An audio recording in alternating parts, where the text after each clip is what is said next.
En politique québécoise, les électeurs veulent du changement. Et le Parti libéral de Charles Milliard se retrouve au coude à coude avec le Parti québécois dans les sondages. Pierre-Antoine, ça fait un petit moment qu'on n'a pas vu les libéraux reprendre autant du poil de la bête. Oui, même que la firme Léger nous disait que d'atteindre 30 là, dans les intentions de vote pour le Parti libéral dans les sondages, ça remonte à avant l'élection de 2018. Donc, il s'est fait beaucoup de chemin quand même entre-temps. On est à 30 le PQ est à 31 donc on est à peu près dans la marge d'erreur là, entre les deux formations politiques. Le Parti libéral qui est dans le rétroviseur plus que jamais là, du Parti québécois.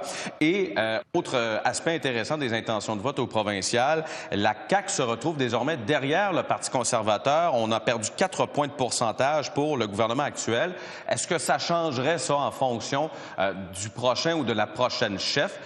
Si Christine Fréchette devenait chef de la CAQ, ça hausserait de 2 points de pourcentage les intentions de vote. On serait donc à égalité avec le Parti conservateur parce qu'essentiellement, ce sont les votes des libéraux qui se retrouveraient dans la cour de Christine Fréchette.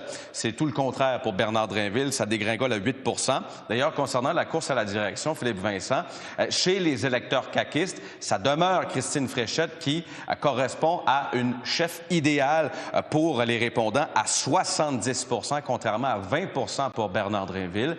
Il y a quelques élus qui ont d'ailleurs réagi à ces chiffres ce matin. Pour ce qui est de Charles Milliard, il a réagi avec humilité.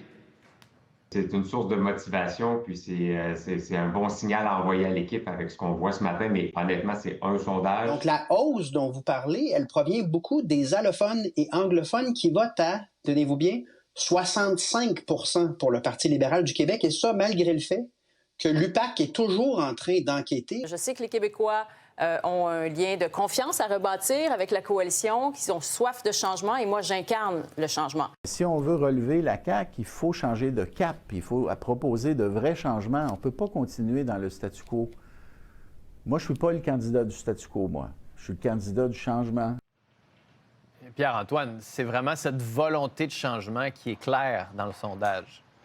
7 Québécois sur 10 parlent d'une volonté de changement. 72 pour être bien précis, contre 13 qui disent que ça ne prend pas nécessairement de changement. Et qui incarne le mieux ce changement? Ça demeure Paul Saint-Pierre Plamondon avec 22 devant Charles Milliard et Éric Duhem. Mais il y a quand même, et vous le voyez tout au bout à droite, là, 32 des répondants qui disent ne pas savoir qui pourrait mieux incarner le changement. Voici quelques réactions de la part d'électeurs. Plamondon, il devrait avoir des bonnes idées. Je voterai plus jamais pour la CAQ. Je vais voter libéral pour M. Milliard. Il est débrouillard, puis il est intelligent. Je trouve qu'on a besoin de changement parce que la CAQ, ils n'ont pas assez fait du bien pour la population. C'était plus pour le privé. Peut-être Québec solidaire, mais je trouve qu'ils ont besoin d'avoir plus un budget réaliste. Je crois M. Milliard. Parti québécois? Oui.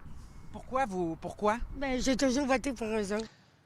Des données assez intéressantes, là, quand même, Philippe Vincent, surtout au lendemain de cette question sur la souveraineté. On voit que l'appui à la souveraineté est à son plus bas depuis 1995, rappelons-le, à 29 de répondants qui voteraient pour la souveraineté du Québec si un référendum avait lieu. Il y aura d'autres résultats, d'ailleurs, de ce sondage demain.